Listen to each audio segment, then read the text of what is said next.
سلام علیکم به یه ولاگ دیگه خوش اومدین. من امروز تولدمه و قراره که تنهایی برم یه کلبه چوبی وسط جنگل. خیلی جاش باحاله، فقط میترسم که زیادی سرد باشه و بارون بیاد. شبم تنها قرار بخوابم اونجا. خلاصه خیلی هیجان دارم و احساس کردم که دلم میخواد یه سفر تنهایی برم و یه روز واسه خودم ریلکس کنم، بعد یه ذره از محیط و فضا و روتین اینجا بیام بیرون. خلاصه که الانم باید سریع حاضر بشم به خاطر اینکه ساعت 10 فری میره و الان ساعت 7:30.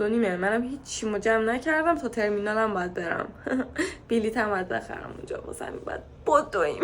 از اونجا که کلا 2 روز اونجا قرار بمونم نمیخوام اصلا اوورپک بکنم و دلم میخواد که سبک برم، راحت باشم به جای اینکه همه چی داشته باشم. و فکر کنم کلا 2 دست لباس ببرم، یه دستشم که بپوشم، یه چیزی هم واسه خوابیدن. همین. حالا الان هی میریزم، نه جدا، ولی همینا رو میبرم. ولی لپتاپمو میبرم به خاطر اینکه ممکنه دلم بخواد فیلمینا ببینم شب. پروتئین بار. نیم ساعت دیگه بعد از خونه برم بیرون.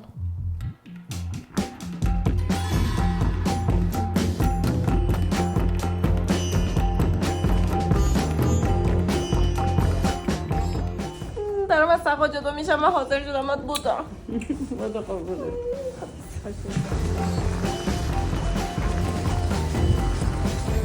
الان مسئله اینه که اتوبوسی که میخواستم بهش برسم رفته و اگه بخوام به فری برسم با این اتوبوس نمیرسم، یا باید اوبر بگیرم یا نمیدونم چیکار کنم راستش. از اون ور دلم میخواد زودتر برسم تو جزیره، چون اگه با فری ساعت 11 برم دیگه دیر میرسم. ببینم چی میشه. و اینکه اصلا دلم نمیخواد عجله یا بدو برم، بخاطر اینکه روز تولدمه و اصلا نمیخوام استرس بگیرم واسه سفر یه روزه. اینجوریام تهش اینه که خب دیرتر میری دیگه، حالا بجای 11 اصلا 12 بود. یعنی به خودم استرس نمیدم، ببینم میرسم، رسیدم نرسیدم وای میستم با فری بعدی میرم. در انتظار اتوبوسم. اگه همه چی طبق برنامه پیش بره 3 دقیقه قبل از اینکه فری راه بیفته میرسم اونجا، ولی فکر نکنم 3 دقیقه قبلش واقعا سوار بکنه، چون من بلیطم بخرم. دیدیم خط چش کشیدم بی هیچ دلیلی، دارم میرم وسط جنگل، نمیدونم چرا خط چش کشیدم. فقط اینجوریه که تولدمه.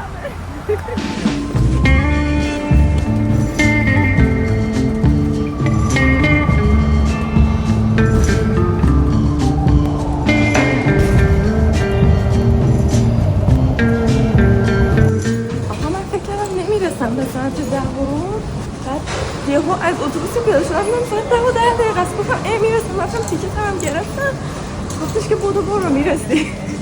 خیلی خوشحال شدم. دقیقا لحظه‌ای که دیگه ریلکس کردم جواب که ولش کن دیگه، مثلا ریلکس دارم میرم، استرس نداشتم، رسیدم. خیلی بامزه بود.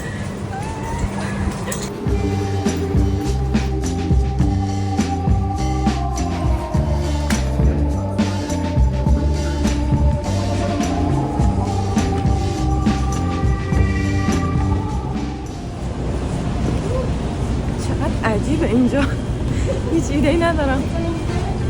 نگاه آخه کجاییم؟ اینجا پیاده میریم رو کشتی.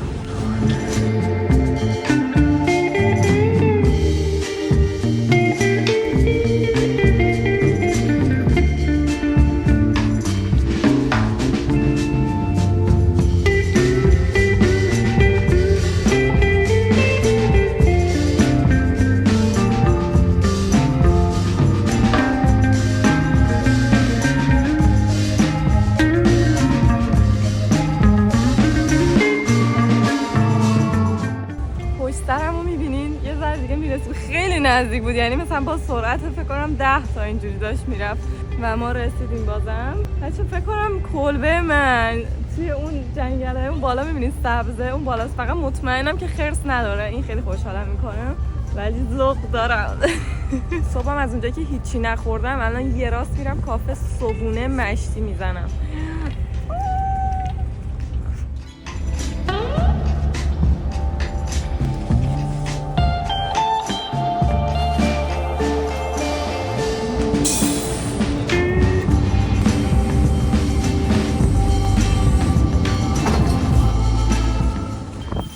بچه ها فکر کنم سرویس بشم به خاطر اینکه اتوبوس فکر کردم داره، بعدا دیدم مثلا اتوبوسش 1 ساعت یه بار میاد. خیلی محلیه، کلا هم خیلی جاش کوچولوه. مثلا بخوام پیاده برم باید 50 دقیقه با این کوله برم نمیدونم چیکار کنم. حالا اول گفتم اینجا یه کافه کوچولوه اسمش Tell Your Friends کافه است. برم اینجا اول یه چیزی بخورم که سیر شم، بعد دیگه بعدش پیاده رویم بخوام برم اوکی فکر کنم. اینا هاشا کوچولوه. من نشستم بیرون، انقدر لباس تنمه که هوا مثلا ملس شده در صورتی که واقعا سرده. خوشحالم از این انتخابم. ساندویچ توفو سفر شدم. Oh thank you so much. رسید.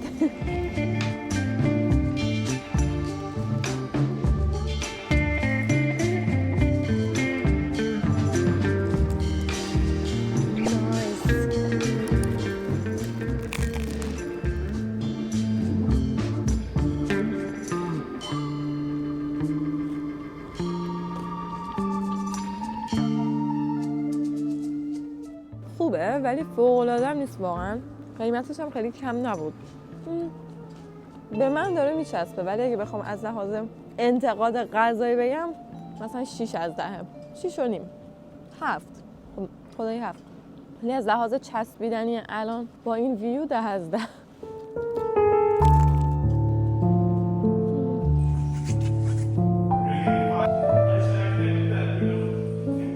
گالری اومدم یهو.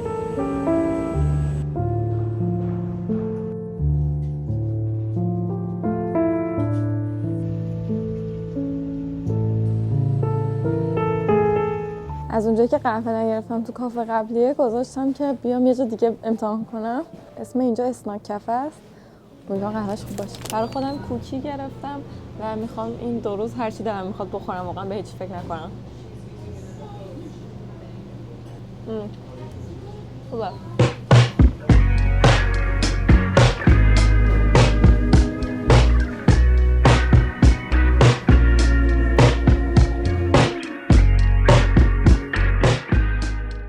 اینجا نوشته که کوچکترین مغازه کندی در کل دنیا. ببینیم چه شکلیه. مغازش بسته است ولی نگاه کلش همینقدره.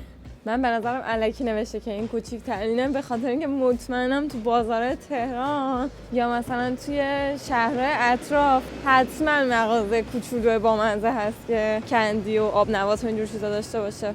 غلط کرده. من میدونم بهترشو ما داریم تو ایران. بچه لهجه یزدی اصلا من بلد نیستم، فقط شنیدم بعضی وقتا میاد.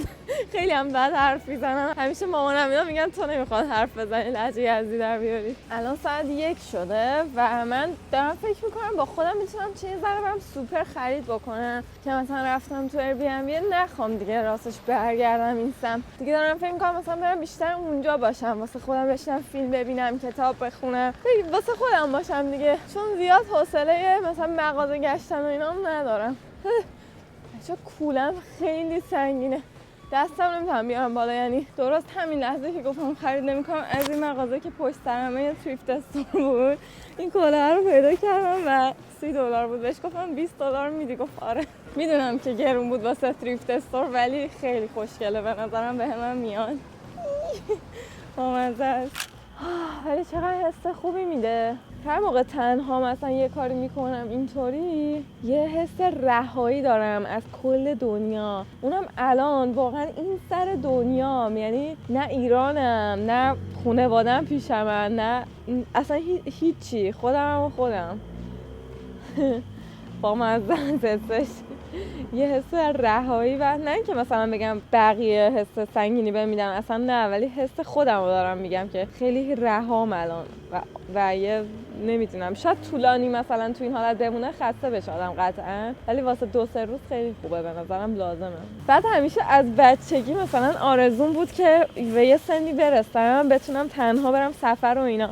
نمیدونم چرا استاپش کردم، یعنی به محض اینکه به این سن و درآمدی رسیدم که بتونم مثلا این کار رو انجام بدم برای خودم ولش کردم. ول نکردم ولی اونجوری نبود که مثلا دیگه برم تو سفر. الان که امروز اومدم اینجا گفتم ببین اصلا کار سختی نیست، بوک میکنی میری میبینی چیه، حالا هر اتفاقی هم افتاد دیگه، تو مسیر قسمتی از چالششه. خاطر همین برنامه سال جدید و 23 سالگی اینه من از لحظه‌ای که رسیدم اینجا همش حس توایلایت رو دارم. نمیدونم کتابش رو خوندین یا نه، ولی مثلا فضاهایی که تو کتابش همش میگه یا حتی تو فیلمش هم گذاشته، با اینکه فیلمش خیلی مثلا معمولیه، چون کتابش رو بخونین خیلی خفنه توایلایت. من همش هم خوندم. بعد کلا فضاش اینطوریه. حالا دیگه خدا رحم کنه واقعا.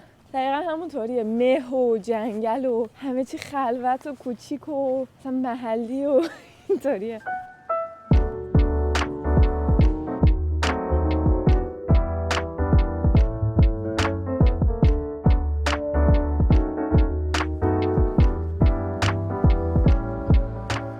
داشتم این فکر می‌کردم که من حاضرم بزرگتر شدم، نمیدونم بازنشسته شدم یا حتی آدم مثلا می‌خواست بچه دار شه بیاد چه یه مثلا جزیره اینطوری اینقدر خلوت زندگی بکنه، چون مثلا همه سناشون بالاتره، بازنشستن، آرومه، سرعت زندگی خیلی پایینه.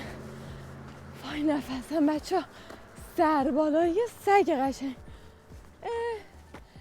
شنبه ها چیز داره، فارمرز مارکت داره، چه باحال. البته می تا اکتبر الان نداره، بهتر. آره شما باشین دوست دارین این کارو بکنین یا نه؟ مثلا ترجیح میدین یه خونه خوب یا حتی یه خونه متوسط تو شهر بزرگ مثلا بازنشسته بشین یا مثلا میان سالیتون رو بگذرونین، یا اینکه نه ترجیح میدین توی جای خلوت اینطوری باشین؟ البته اینم بگم من فکر میکردم اینجا ارزون تره، ولی با توجه به مغازه هاش دیدم همه چی خیلی گرونه راستش. یعنی حالا نمیدونم اون دم فریه به خاطر اینه که مثلا قسمت توریستیشه، ولی فکر میکنم جای دیگه داشته باشه. فکر کنم کلا گرونه. دارم میرم سمت کافه که اسمش آرتیزانه، اونجا کیک بگیرم واسه تولدم. مثلا اینجا مدرسه بچه‌هاست، اینم زمین بازیشونه، بعد ویوشون کوهه، اینقدر کوهستانی و جنگلیه. اینم باس مدرسه‌شونه، نگاه.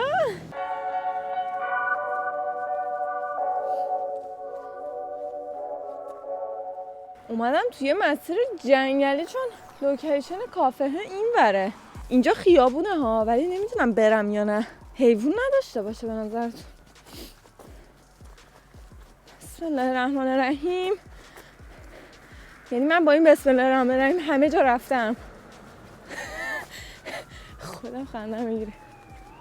بچه‌ها میترسم توی این شهر غریب. میدونم که خرس نداره ها، ولی بازم بذارین از چت جی پی تی بپرسم. یه ذره رفتم پنیک کردم خدایی، به خاطر اینکه از چت جی پی تی پرسیدم، بعد گفت کوگر داره، بعد اینجوریام که اگه مثلا اتک کنه باید چیکار کنه اگه بیاد.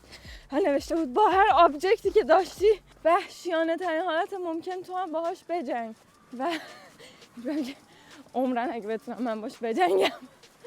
اون وسط بودم، عمرن اگه یکی با هم بود میرفتم خدایی جدی. ولی بعد برم یه چند تا مثلا از این سوتایی که حیوونا رو دور میکنه، نمیدونم بوقه چیه هرچی از بگیرم که راحت دیگه بتونم برم تو جنگل، چون خیلی هوسم میشه، بعد خیلی میترسم، قشنگ ضربان قلبم میره بالا، پنیک میکنم. مگر اینکه موزیک بذارم با صدای بلند مثلا دیگه اوکی باشم.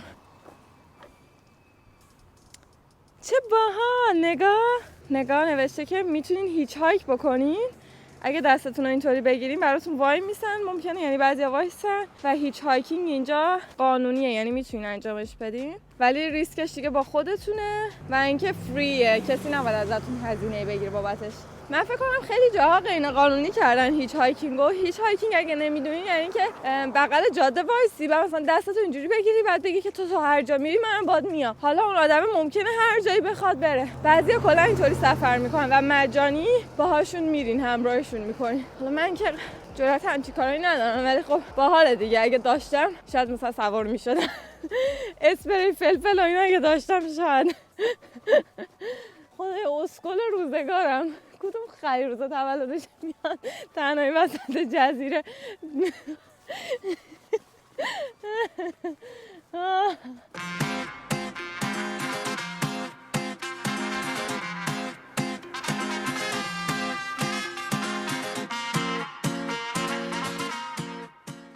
سلام خدمت بینندگان چنل یوتیوب نیکی مجلسی. این شخص امروز 23 سالش شده و اسکله.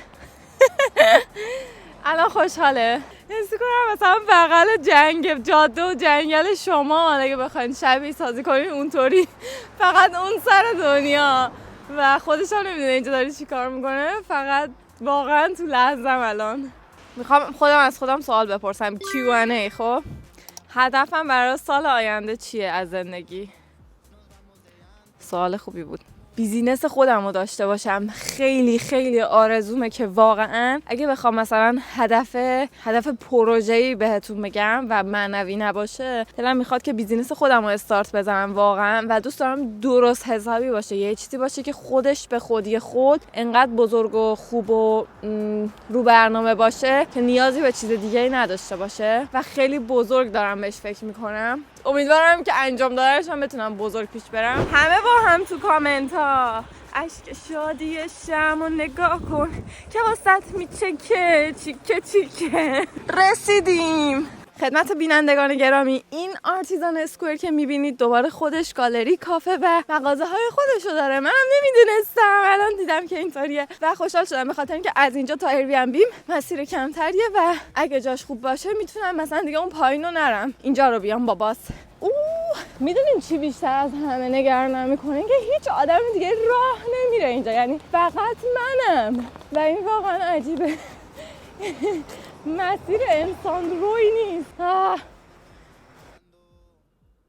چیزایی که اینجا هست: دا جیم، دا فلاور شاپ، آرتیزان ایتس کافه. بچه اگه گل فروشی باز باشه برای خودم گلم میخرم. اینجا دیگه ته چیزای نچرال و نگاه بدون بو و ارگانیک و اینجور چیزاست. چقدر این دیوانه باحاله. من تو قیمت هر چی رو میبینم میمونم. کلاه $200 بود، یعنی شما بگید لباساش رو 700-800 تا بود. خیلی گرون بود. تو ونکوورش مثلا نمیگه توی مغازه اینطوری باشه، اونم مثلا بوتیک بود، این برند خاصی نبود.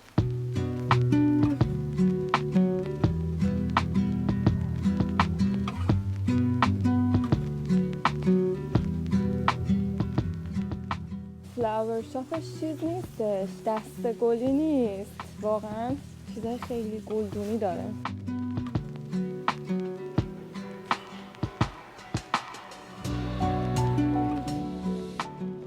سوپ منو آورد و ویو فقط اینجا رو دیدین که چقدر خوشگله.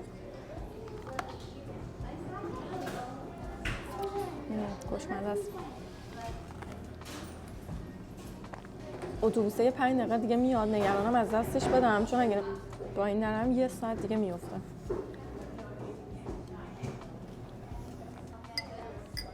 اینم بوریتوه، گرفتم واسه اونجا، خیلی فکرم نیم کیلو ساندویچه. اتوبوس اومد و من نتونستم کیک بخرم چون همین الان میرسید و از دستش میدادم.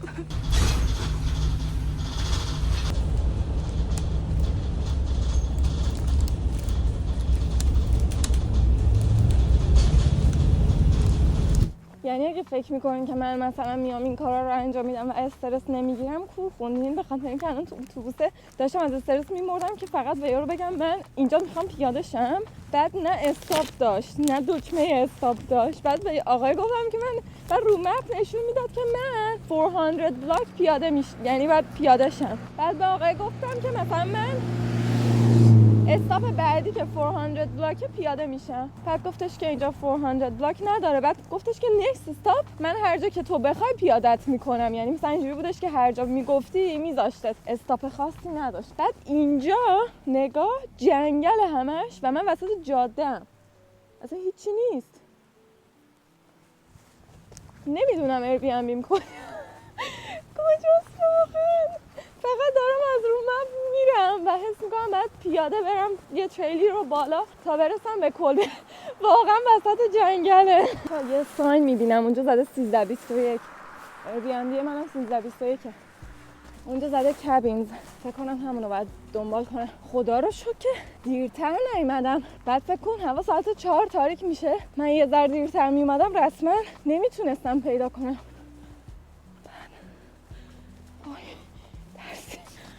صدای حیوون میاد به قرآن.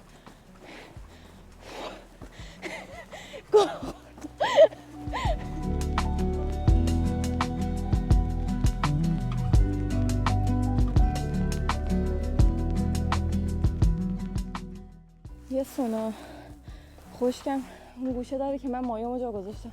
بچه‌ها چوب گذاشته، میتونم اینجا خورد کنم خودم آتیش درست کنم. خدایی شب باید بیام آتیش درست کنم. خدا کنه بقیه وسایلش هم باشه. جای باربیکیو داشت. البته واقعا خودمونیم. به نظرتون من میتونستم این رو باربیکیو درست کنم؟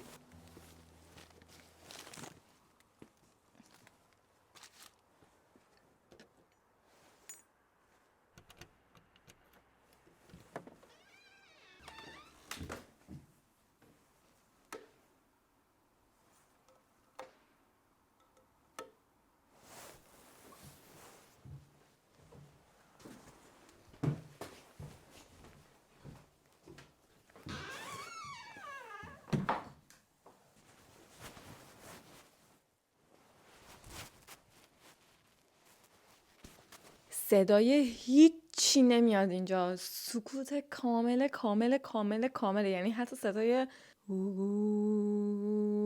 نمیاد چون اینجا اصلا شهر نیستش.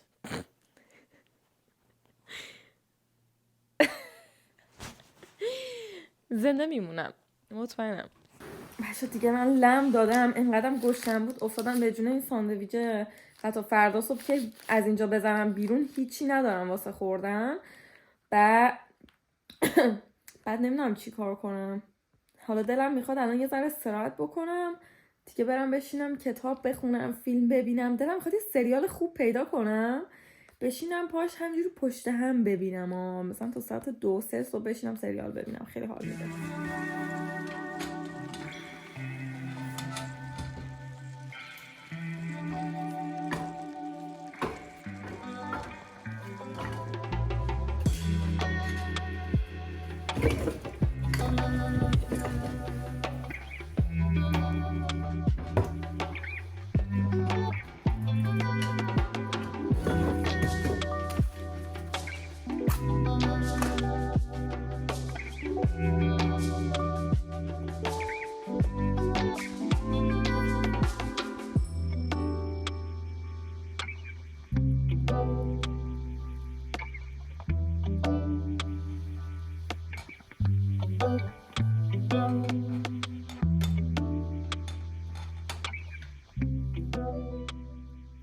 من دارم اینجا یخ میزنم و تنها راه گرمایش این خونه این شومینه هست که هیزومیه و من هیچ ایده ندارم من چجوری روشن کنم. تنها چیزایی که برام گذاشته یه تیکه چوبه، یه دونه روزنامه است که یکیش آلردی سوزوندم و روشن نشد و یک بسته کبریت محدود. میترسم که مثلا چیز دیگه بریزم توش. بعد از این بغلش هم داره دود میاد. میدونی چی میگم؟ کل اینجا هم چوبیه و دوست ندارم که کل اینجا رو بزنم بترکونم آتیش بگیره. کلا از آتیش چه میترسم راستشو بخواین. آتیش درست کردم مخصوصا بسوزه. حالا یه ذره صبر میکنم، اگه نگرفت دوباره فکر میکنم. ولی خیلی سرد شده. یه دونه مورچه انقدری هم رو زمین دیدم. کلا از جک جونور میترسم. خاموش شد بابا. حس میکنم از این ژل الکلی ها میخواد. بذارم ببینم بیرون پیدا میکنم. من دارم میرم ببینم چجوری همینطور از سونای استفاده کنم.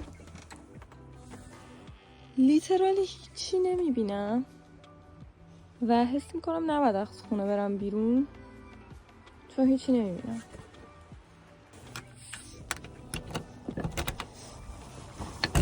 این در رو قفل نکنیم که اگه چیزی اومد. Hi. Great.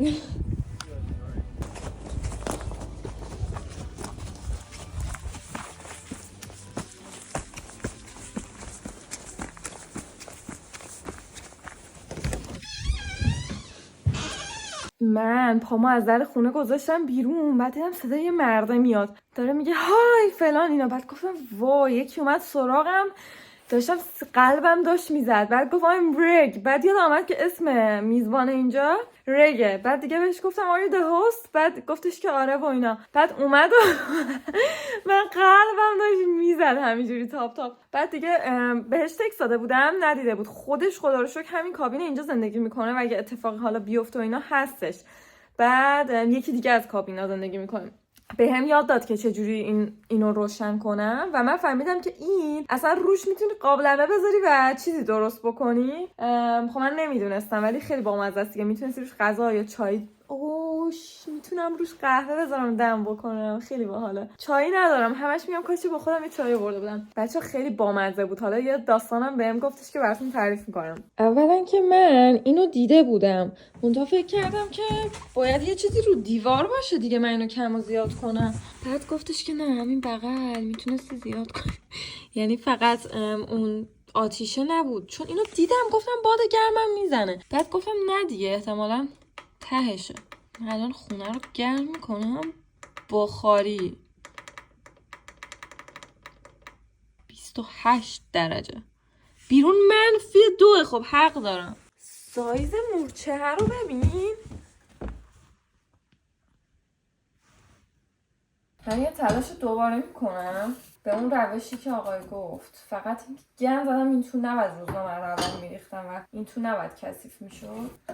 ماشاءالله یختر از روز اولشه. دقیقا برعکس کاری که کردم و بعد انجام میدادم. یعنی من اول گنده رو گذاشتم، بعد ریزا رو گذاشتم، بعد روزنامه گذاشتم، در صورتی که باید اول روزنامه رو بذاری و روزنامه رو باید ریز بکنی.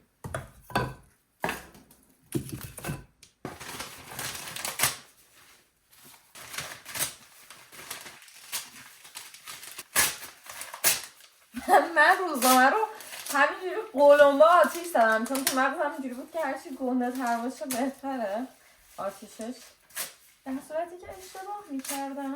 خدای با اینکه این سیستم گرمایشش رو گرم کردم ولی اصلا هنوز اینجا گرم نشده. حس می‌کنم باید اینو روشن کنم. حالا خیلی جالب بود. باید اینجوری مثل نمیدونم چادر اینجوری باید بچینی چوبا رو هم دیگه و این وسطش باید خالی باشه که بچرخ آتیش بیاد بالا. حالا من فکر نکنم این قدش برسه که من همچین چیزی درست کنم. روشن کنیم ببینیم چی میشه.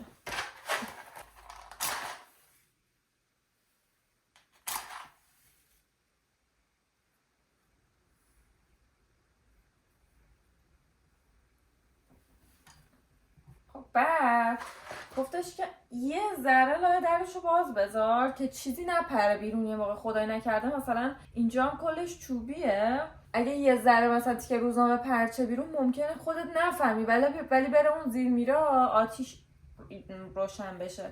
بعد این یه حالت سوراخ داره، اینو باید باز بذاری. نیاز به اکسیژن داره که قشنگ بسوزه. فقط الان من حس نمی‌کنم که این بسوزه واقعا. آتیشم گرفت. وای نمیدونین چقدر خوشحالم.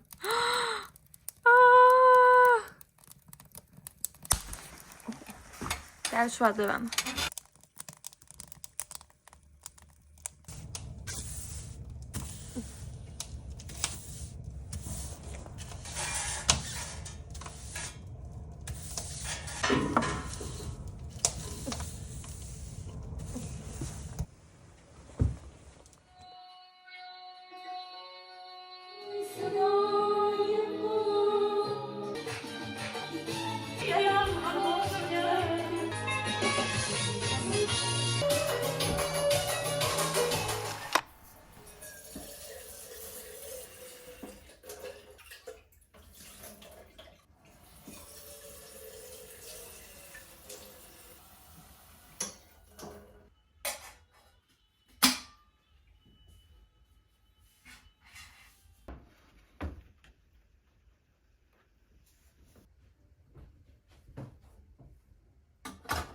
من اون روزی که به دنیا آمدم ساعت 11:30 شب بوده و 20 روزم زود به دنیا آمدم. کیساب مامانم ترکیده. خلاصه که از اونجایی که ساعت تولدم 11:30 شبه و کلا در واقع همیشه حسم براش اینه، نمیدونم چرا همیشه حس میکنم نیم ساعت تولدم از 11 تا 12. تو دل خودم همیشه اینه عددش. و الان دلم میخواست که بیدار بمونم تا 11. حالا هر شب بیدار میمونم و امشب خیلی دارم عذاب میکشم و خوابم میاد. شوخی میکنم. هیچی، تا ساعت 11 گفتم بیدار بمونم که بتونم مثلا اون نیم ساعت رو قشنگ استفاده بکنم و اون موقع شمعمو فوت کنم. بعد من داشتم اینجا رو یه ذره فضولی میکردم ببینم چیا گذاشته و اینا. بعد دیدم که چند تا دونه چای هست و خیلی خوشحال شدم. بعد خدا میکردم که چای سیاه نباشه. بعد دقیقاً چای پپرمینته که من خیلی تقریبا من هر روز یه دونه پپرمینت میخورم. به نظرم مخصوصا ترکیبش با چیزای شکلاتی شبیه همون نعنا خودمونه به نظرم. و شاید همون نعنا مینت میشه، نعنا پپرمینت نمیدونم دقیقاً میشه چی. این خیلی مشکوک داره میزنم. اینم بابونه است. فکر کنم بابونه رو بذارم ساعت 11 بخورم که دیگه بخوابم. بعدش این پپرمینترم الان دم میکنم میخورم. خیلی کلبش خوشگله، انقدر خوشگله که هوسم شده واسه خونه آیندم کلبه داشته باشم. مثلا به نظرم خیلی حسه با طبیعت یکی شدن و فضای چوبی. بعد به همه چی ریز ریز فکر کرده، ریز ریز. مثلا اینجا حلقه ژاکت آویزون کردن زده، با مزه است دیگه، میدونین حس خونه میده. و در کمال تعجب اصلا نترسیدم. یعنی خدا تا اینو گفتم چند تا صدای بد اومد. نه اصلا فریکی نشدم، چون من به راحتی میتونم تبدیل به یه آدم فریکی بشم که واقعا خوابم نبره. بعد توهم میزنم. خلاصه الان هنوز اونطوری نشدم. وقت زیاده و شب درازه. تازه ساعت فکر کنم نمیدونم ساعت چند، فکر کنم 6:30 مثلا 7 اینا.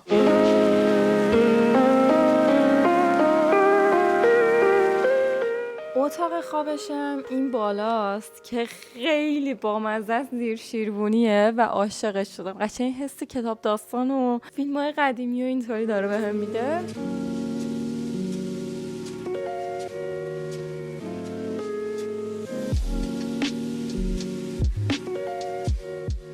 یادم رفت براتون تعریف کنم آقا دیدم چی گفت بهم. ازش پرسیدم که مثلا اینجا چه حیوانایی داره و مثلا من نگران باشم تنها برم بیرون نرم و فلان و اینا. یارو گفتش که یه دونه کوگر داریم تو کل آیلند. این کوگره از یه جا دیگه شنا کرده اومده تو آیلندمون، قبلا نبوده اینجا، حالا شانس من. بعد گفتش که خیلی هم کسایی که تو این جزیره زندگی میکنن 50-50 ان. یه سری میگن نگهش داریم، یه سری میگن که از اینجا ببرینش، ما هیچ وقت نداشتیم این حیوانو توی این جزیره. گوزنم خیلی زیاد داره. گفت اصلا گوز میبینی احتمالاً. بعد گفتش که من تا حالا ندیدمش ولی آره دیگه در نظر داشته باش که اون وجود داره. آقا اینو گفت من دیگه نتونستم پامو از در خونه بذارم بیرون. گفتم حالا شانس منه. دقیقاً داستان یه دختری که تنها اومده شب مونده تو جنگل و از محلی‌ها نبوده، این کوگره بهش حمله کرده. قشنگ داستانش اومد تو مغزم که نرم بیرون، به خاطر اینکه می‌خواستم برم سونا خشکم فاصله داره، بعد پیاده برم تا اونجا. بعد دوباره بعد میرفتم روشن میکردمش. بعد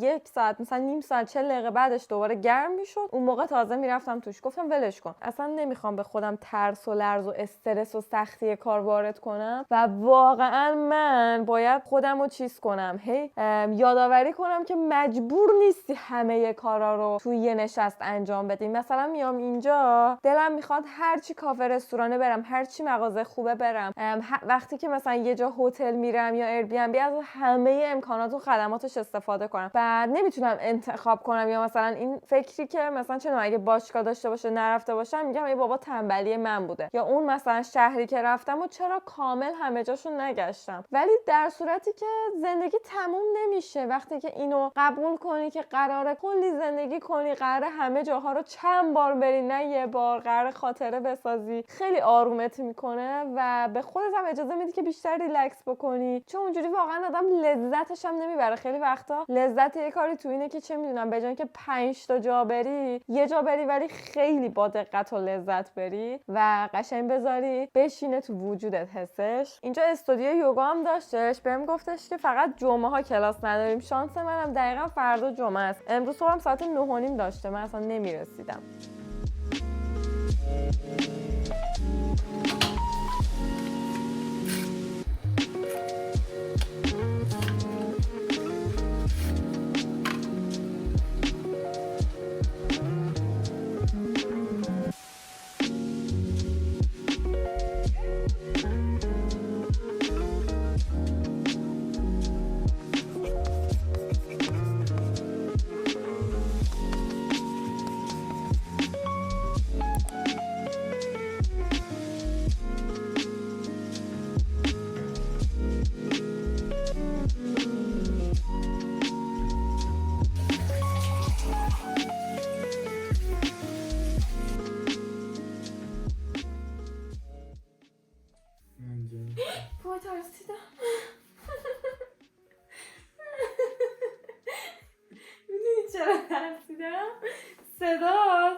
دیدم وصله یا JBL هم گذاشته بودم پشت میزه. بعد گفتم وای کاش دوربین رو زده بودم فیلم گرفته بود. خیلی این خونه نقاشی فریکی داره.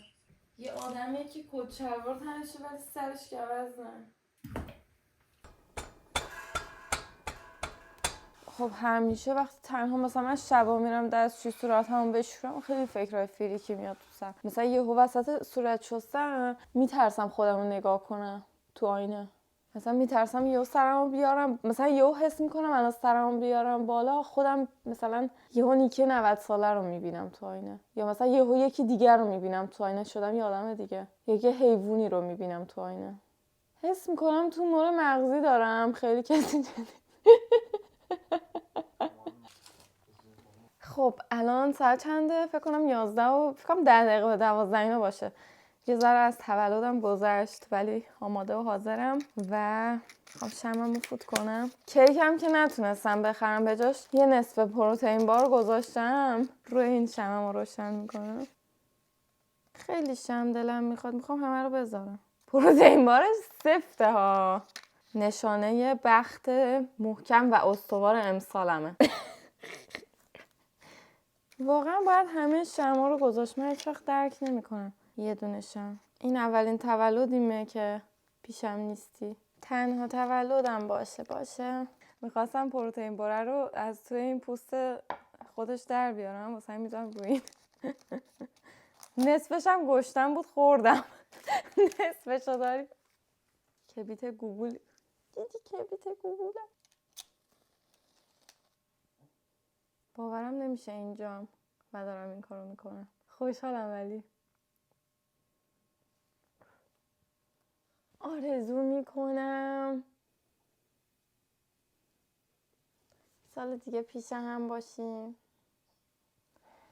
بعد کارهایی که دوست داریم تو فکرمونه، بیزینسمون رو بزنیم، کلی سفر بریم، همه جا بریم، بچه ها رو با خودمون ببریم. بعد خانواده‌مون هی بزرگتر بشه و پر از انرژی و حس خوب باشه. واقعا آرزوی امسالم اینه که صبح با انگیزه و حال خوب بیدار شم، با استرس کمتر و آرامش باشم، از لحاظ شخصیتی آدم کمتر حساسی باشم، بزرگونه تر رفتار بکنم. اینا واقعا هدفهای امسالمه و کنار از پیشرفت دلم میخواد که از لحاظ فردی سال دیگه که دارم شمعمو فوت میکنم بگم امسال واقعا به عنوان یک انسان هم آدم بهتریم، هم خیلی رشد فکری عقلی کردم و رفتارم بالغانه تر شده. بعد چون احساس نیاز میکنم به این داستان دوست دارم اتفاق هیجان انگیز خارق العاده برام بیفته، یه جوری که نتونم پیش بینی کنم سال دیگه کجا قراره شمعمو فوت کنم. همون جوری که از پارسال تا امسال واقعا نفهمیدم چه جوری گذشت که الان من اینجام. دوست دارم سال دیگه هم همینطوری باشه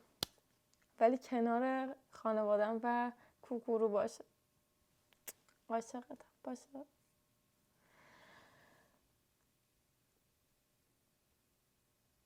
دلم نمیاد فوت کنم.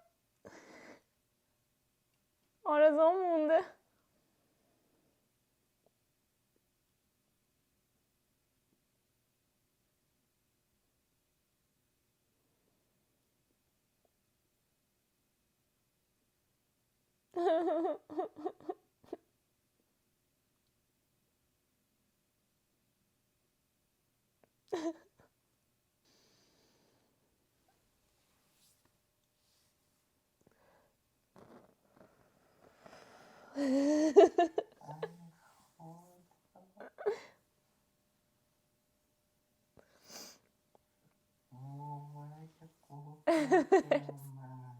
مجبورم یه بار دیگه فوت کنم، یه دونه اونوری هم درد سر زندگی من. الو صبحتون بخیر. من دیشب خوابم نمیبرد انقدر سر و صدا بود. بعد اصلا اینجوری بودم که چیکار کنم. دیگه زنگ زدم به کوکورو گفتم ببین مثلا با من حرف بزن تا من خوابم ببرم. پس دیگه هیچی با هم حرف زد و من خوابم برد. یه دورم وسطش بیدار شدم فهمیدم که قطع شده گوشی، اومدم بترسم گفتم بشی ترسید گوشیمو خاموش کردم خوابیدم. بعد دیگه این چراغ رو نفهمیدم چجوری باید خاموش کنم. اینم شب تا صبح روشن بود. من که با اتاق تاریک میخوام. بعد الان شور بارون شروع شده ها. اصلا unbelievable بارونش باحاله. ولی خب من نمیدونم چجوری برگردم. فکر کنم اصلا سونا هم نتونم برم زیر این بارون.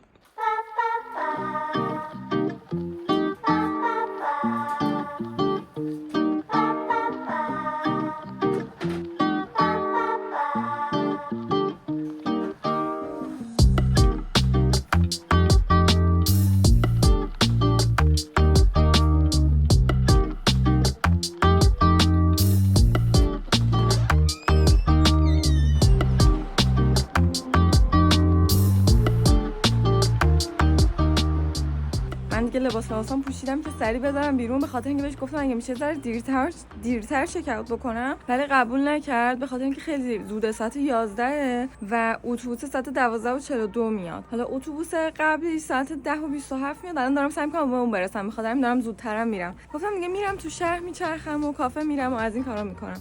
ولی پایینو بهتون نشون میدم که چه شکلی بود. اشکال نداره. بریم دیره. بای بای کابین.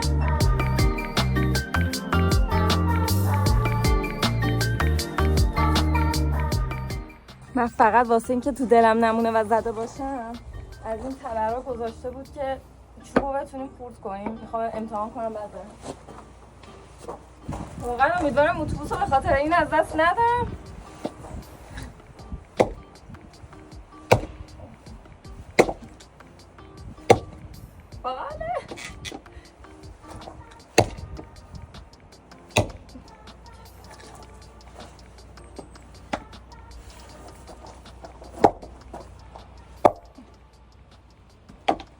دیگه تو دلم نمود. اینجا رو مثلا بهتون نشون بدم من که نرفتم. نگاه به نظرم واسه این هوا راستش زیاد خوب نیست، چون مثلا بارونیه، نمیشه نشست اونجا بعدش استراحت کرد. همزه چرا باحاله. این هم توشه. قبلا یه بار دیگه از اینا رفته بودم. بعد گرم نیستش، اونجوری نیستش که مثل سونا خشکای بیرون داغ بشه اونجوری عرق بکنی اینا. گرم میشی بعد میای بیرون یخ میزن. منم همینطوری گلوم داشت درد میگم. استاد مریض شدم تو سفر دیگه، به خاطر همین چیز کردم نرفتم. بذاریم به یارو بگم که من کیلو گذاشتم بودم. من واقعا اینجا اتوبوسی نمیبینم. بعد اتوبوس زده بود 1 دقیقه هم زودتر رفته، بعد قرار ساعت 10 و 27 دقیقه بیاد، ولی اینجا اصلا نمیشه رو هیچش حساب کرد. به نظر من واقعا ماشین داشته باشی راحت تره، مخصوصا اگه بخوای شب جای بمونی. منطقی نیستش که بدون ماشین بیای.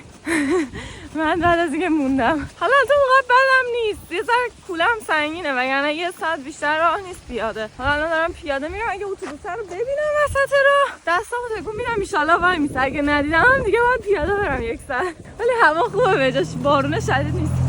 اگه بارون شرشر صبح بود که اصلا نمیتونستم برم. الان حداقل بند اومده بارون.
اینجا شکلات دستساز داره و 2 تا دونه گرفتم با هم امتحان بکنیم. همین 2 تا دونش هم دونه $3 خورده‌ای بود.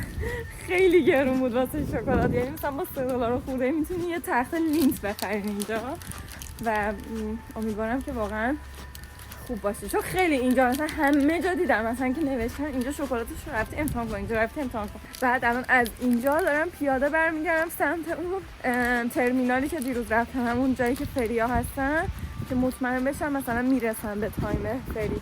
اونجا هم چند تا جا بود که می‌خواستم دیروز امتحان کنم نرفتم.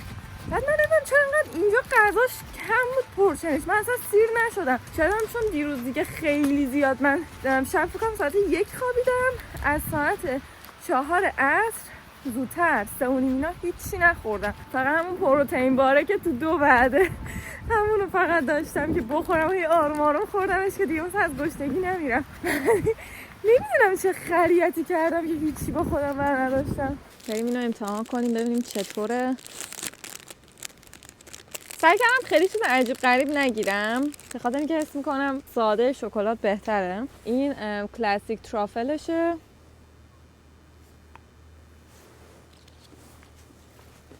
نه واقعا خفن نبود، چیزی نبود که دوباره بخرم. میدونیم این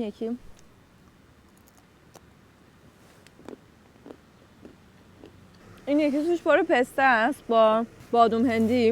حس میکنم برای خارجی ها خیلی پسته و آجیل چیز خفن تریه، مثلا با شکلات قاطیش میکنن دیگه، اینجوریه که واو.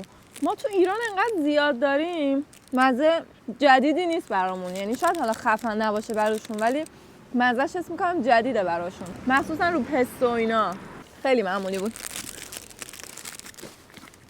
باورم نمیشه انقدر گوگولیه، نگاش کن. بچه راه پشمالوه، کوچولوه ها. بذاریم وایسیم بهتون بگم چقدره. نگاه پای منو، میخوام بترسونمش. کیوتاک بابای جوجو.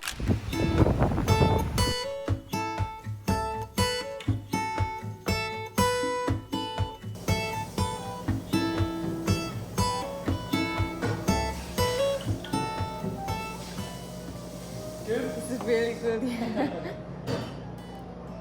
Yeah, so that's the cherry sour. I don't think like I had this much of a great drink ever. This is the best. Good. And I mean it.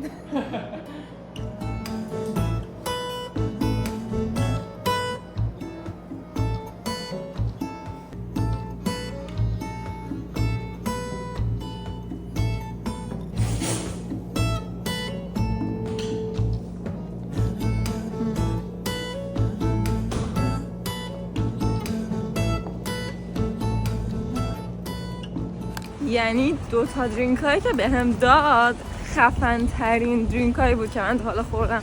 من خیلی معدم اذیت میشه، بعد به خاطر همین معمولا اصلا ترجیح میدم الکل نخورم، ولی اصلا هیچی حس نکردم، یعنی فقط خوشمزه بود، میتونستم همینجوری بخورم. بعد مینی کوکتل بود کلا، قیمتش هم خیلی مثلا خوب بود، $6 بود دونه این. حالا اگه اومدین اینجا حتما برین، ولی کلا خود این بارتندرم بهم گفتش که این آیلند اینجا رو مثلا اگه تابستون بیای خیلی وایبش فرق میکنه، چون همه جا بیرون داره، میتونی بشینی، کلی ساحل داره، اصلا خیلی بامزه است. یه جای جنگلی میشه یه جای ساحلی که مثلا میتونی بری واسه خودت شنا کنی، بیا اینا رو بری، بعد باحال دیگه. من میخواستم اینجا ناهارم هم بخورم، ولی الان دیدم که رستورانی که خوبه ساعت 5 باز میکنه تازه، دیگه بی خیال شدم به خاطر اینکه فری ساعت 2:55 میره، یه 5-6 دقیقه دیگه که با همین برمیگردم خونه، چون غذاشون هم اونقدر مثلا واو نبود واقعا. مثلا با همین برگردم دیگه تا برسم خونه عصر میشه و هوا تاریک میشه، نمیخوام به تاریکی بخورم، چون من با اتوبوس هم برگردم دوباره از اون ور. خدا رو شکر آسمون آبی موند. سوار شدم و تیکت نمیخواست برگشتش، خیلی بامزه بود. فکر میکردم باید برگشتم تیکت بگیرم، کلا با $11 اومدم و برگشتم.